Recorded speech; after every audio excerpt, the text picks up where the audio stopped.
Om Swastiastu. Perkenalkan, nama saya Komang Arina Saputra dengan NIM 21110210018. Jadi pada pembelajaran kali ini saya akan membahas bab 1 yaitu terkait tentang pendahuluan. Adapun materi yang akan kita bahas pada kali ini yaitu adalah pengertian statistik dan statistika. Yang kedua, fungsi statistika. Yang ketiga, penggolongan statistika. Yang keempat, tujuan mempelajari statistika. Yang kelima, sifat-sifat statistika. Yang keenam, jenis-jenis data statistika. Dan yang ketujuh, beberapa istilah dalam statistik.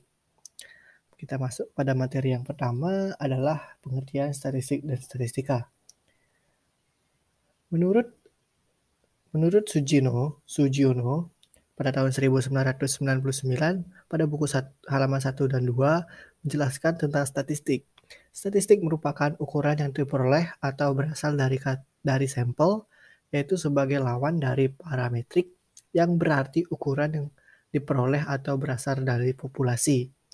Sedangkan statistika menurut Sugiono merupakan pengetahuan yang berhubungan dengan cara-cara pengumpulan fakta, pengolahan dan penganalisisan, serta penarikan kesimpulan.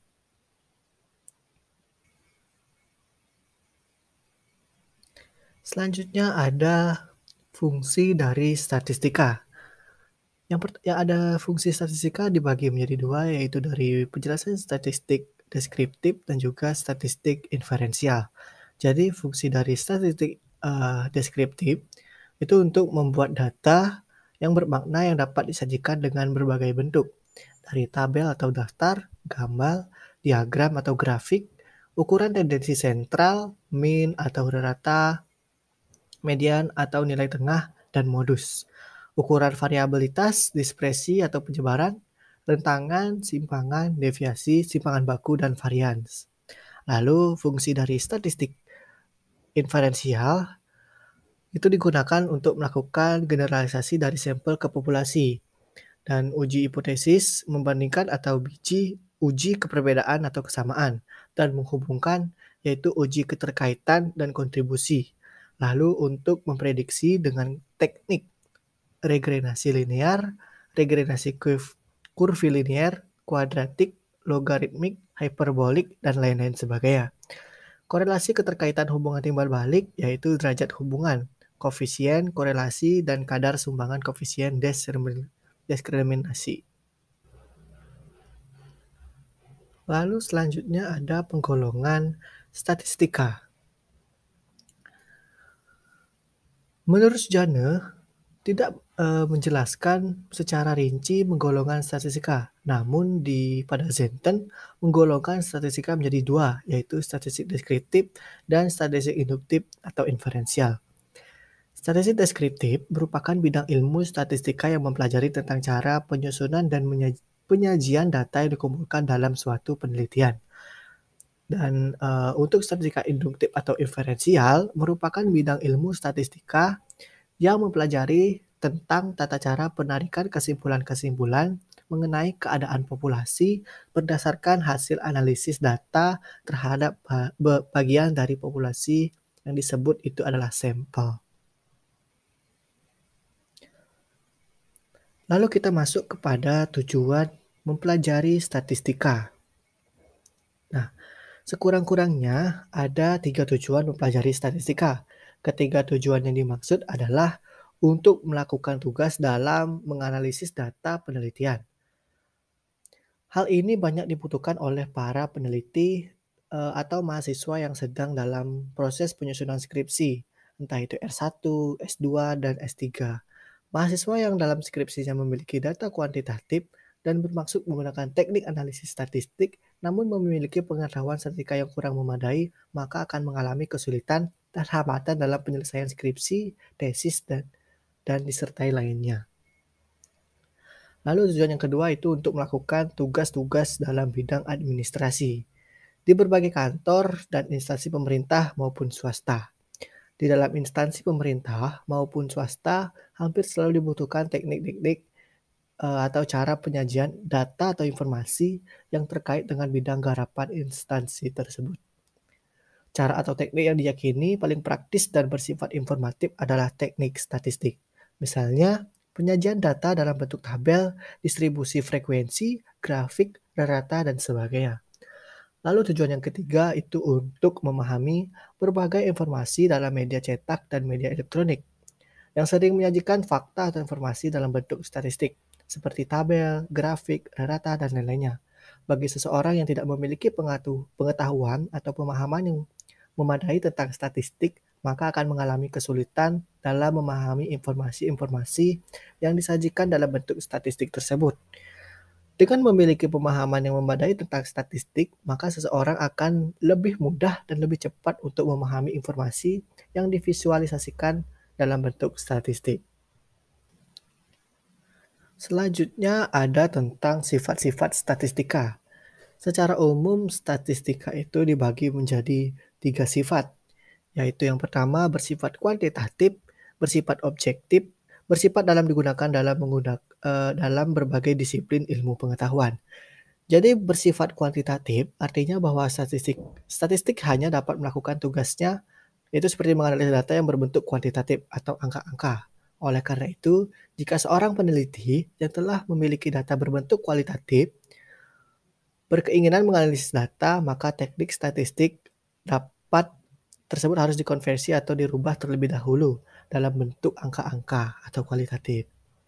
Lalu bersifat objektif, artinya bahwa statistik mampu memberi informasi secara objektif atau bisa katakan apa adanya sesuai hasil analisis data. Objektivitas ini akan dapat dibuktikan bahwa jika cara atau teknik statistik tersebut digunakan oleh orang lain, maka hasilnya akan sama. Sebaliknya, jika cara yang sama diterapkan terhadap data yang sama pula dan ternyata perolehan hasil yang berbeda, maka di situ telah menunjukkan hasil yang subjektif atau tidak objektif. Lalu bersifat dapat digunakan dalam berbagai disiplin ilmu pengetahuan. Jadi salah satu syarat ilmu pengetahuan adalah memiliki sifat objektif. Di samping juga memiliki sistematik yang jelas, objek formal yang jelas, serta memiliki prospek berkembang. Oleh karena itu, statistik memiliki kemampuan menghasilkan informasi yang objektif. Maka dapat disimpulkan bahwa statistik tersebut dapat digabungkan dalam berbagai disiplin ilmu pengetahuan. Misalnya seperti ilmu pendidikan, psikologi, sosiologi, ekonomi, kedokteran, teknik pertanian, dan lain-lainnya.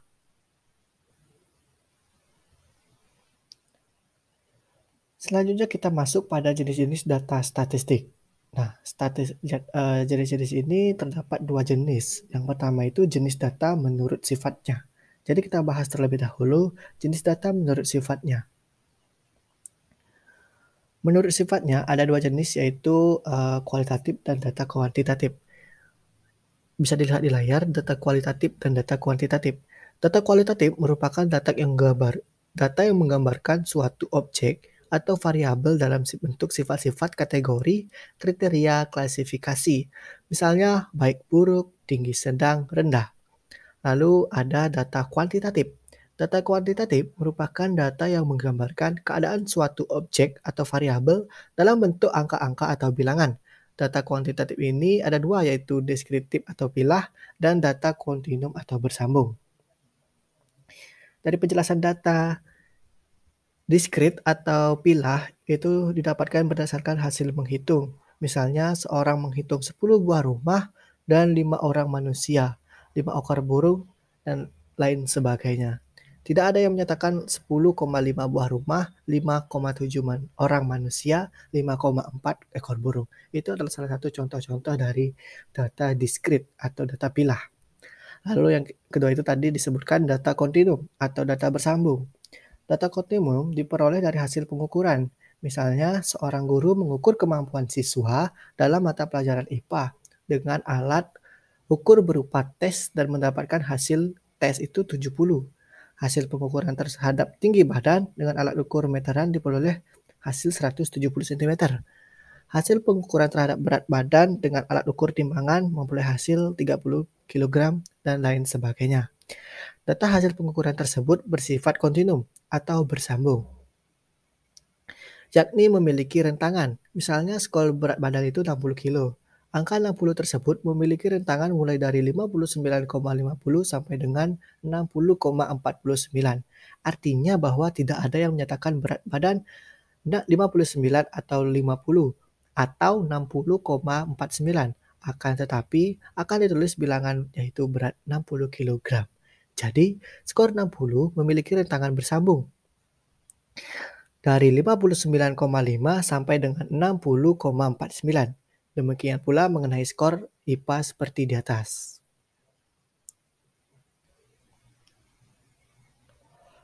Lalu ada jenis data statistik dari pemahaman tentang jika dilihat dari proses kuantifikasinya. Menurut proses kuantifikasinya ada 4 jenis data, yaitu data nominal, data ordinal, interval, dan data rasio. Seperti kita tahu, data nominal itu merupakan data kuantitatif yang hanya memiliki perbedaan sifat atau bentuk. Data variabel ordinal merupakan data kuantitatif yang memiliki perbedaan sifat atau bentuk dan juga memiliki perbedaan jenjang. Itu misalnya seperti ranking juara 1, 2, dan 3. Sikap terhadap suatu, positif, kurang positif, atau negatif. Lalu data variabel interval merupakan data kuantitatif yang memiliki perbedaan sifat atau bentuk dan perbedaan jenjang, serta memiliki jarak pasti yang dapat dihitung. Misalnya skor hasil tes, 60, 70, 50, dan lain sebagainya. Lalu data variabel rasio merupakan data yang memiliki perbedaan sifat atau bentuk, perbedaan jenjang dan memiliki jarak pasti atau dapat dihitung, serta memiliki titik nol mutlak diukur dari titik nol mutlak. Misalnya seperti berat badan, 50, 60, 70, 100 kg, suhu badan 20 Celcius, 36 Celcius, 40 Celcius, usia 60 tahun, 70 tahun, dan seterusnya. Karena diukur dari titik nol mutlak, maka data rasio dapat dirasiokan, yaitu dapat dikalikan atau dibagi. Misalnya, berat badan 50 kg memiliki rasio setengah kali berat badan, yaitu 100 kg. Atau berat badan 100 kg memiliki rasio 2 kali berat badan 50 gram. Demikian pula dengan suhu dan juga lain sebagainya. Keempat jenis data tersebut dapat disajikan pada materi yang akan saya tampilkan berikut. Nah, ini adalah tabel ciri jenis data variabel menurut proses kualifikasinya.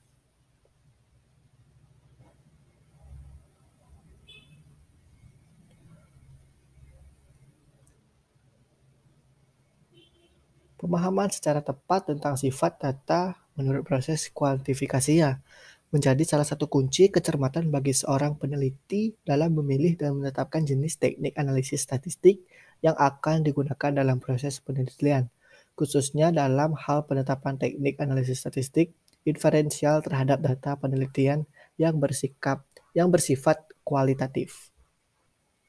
Selanjutnya dilanjutkan materi yang terakhir, yaitu adalah beberapa istilah dalam statistik. Yang pertama ada populasi. Jadi, populasi adalah sama dengan jumlah penduduk atau jumlah hewan atau jumlah tumbuh-tumbuhan. Namun, Sujana menyatakan bahwa populasi adalah totalitas semua nilai yang mungkin hasil menghitung ataupun pengukuran kuantitatif maupun kualitatif dari karakteristik tertentu mengenai sekumpulan objek yang lengkap dan jelas yang ingin dipelajari sifat-sifatnya. Bertolak pada dua pengertian tersebut, dapat dikategorikan bahwa ada dua pengertian populasi, yaitu populasi subjek dan populasi subjektif. Lalu ada pengertian tentang sampel. Istilah tentang sampel. Jika dari keseluruhan populasi yang ada, kemudian hanya diambil sebagian menjadi wakil dari populasi tersebut, maka hasil populasi tersebut dinamakan sampel. Jadi, sampel merupakan bagian dari populasi yang secara langsung dikenai penelitian. Sejalan dengan ini, Sujana menyatakan bahwa sampel merupakan sebagian dari ambil dari populasi. Lalu yang ketiga itu istilah tentang variabel atau objektif penelitian. Variabel atau objek penelitian merupakan segala sesuatu seperti sifat-sifat, ciri-ciri, karakteristik yang menjadi fokus perhatian dalam suatu penelitian. Variabel biasa pula disebut ubahan karena memiliki sifat berubah-ubah. Tempat melekatnya variabel atau objek penelitian tersebut subjek penelitian. Subjek penelitian ini biasa disebut populasi subjek.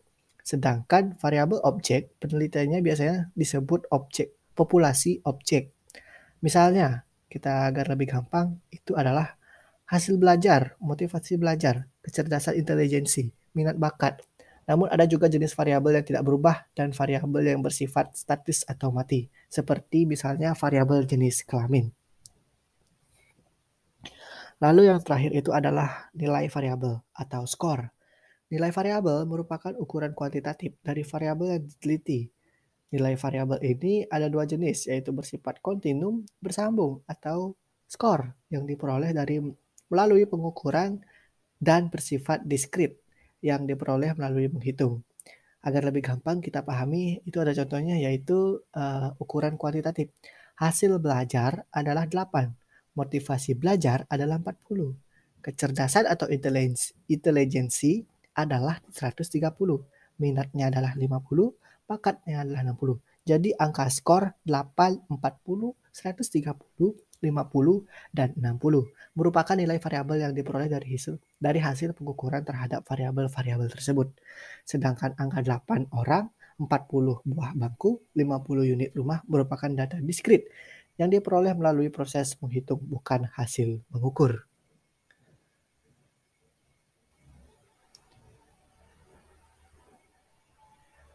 Di antara harga-harga statistik deskriptif yang mungkin banyak digunakan untuk analisis data yang bersifat univariat, antara lain penyajian dalam grafik dan ukuran tendensi sentral, modus median mean, ukuran variabel, standar deviasi atau SD, dan teori probabilitas normal kurva atau normal. Baik, itu saja tadi pemaparan materi dari saya tentang bab 1 dari statistika inferensial. Akhir kata saya tutup para Santi, Om Santi, Santi, Santi Om. Terima kasih, semoga materi ini bermanfaat untuk kita semua. Salam sehat.